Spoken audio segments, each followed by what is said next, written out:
श्रीगुरुभ्यो नमः। हरि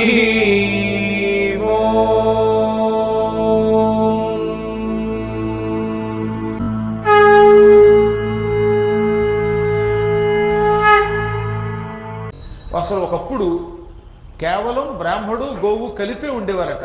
కేవలం బ్రాహ్మడే ఉండేవాడు మొదట్లో, బ్రహ్మ నుంచి పుట్టినవాడు. తర్వాత ఏం చేశాడు బ్రహ్మగారు, ఒక్కరే ఉంటే ఇబ్బందిని బ్రాహ్మణుల్ని ఆవుల్ని విడదీశాడు. అంటే ఒకే బ్రాహ్మణుని ఒక భాగం బ్రాహ్మణునిగా ఒక భాగం గోవుగా మార్చాడు. మొదట్లో ఒకటే ద్విధాకృతం రెండుగా విభజింపబడ్డాయి. ఆ తర్వాత ఏం చేశాడు, బ్రాహ్మణుల దగ్గర మంత్రములు పెట్టాడు, ఆవుల దగ్గర మంత్రాలు పెట్టాడు. ఒక చోట హవిస్సు మంత్రం చదువుతూ రెండో చోట పెట్టాడు.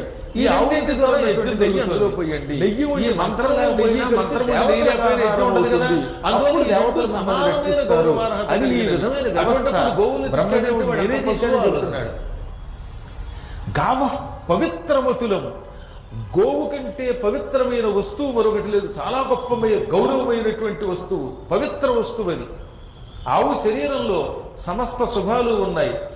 ఆవు గిట్టల నుంచి లేచేటటువంటి దుమ్ములో లక్ష్మీదేవి ఉంటుంది. గంగానది స్వరూపం అది.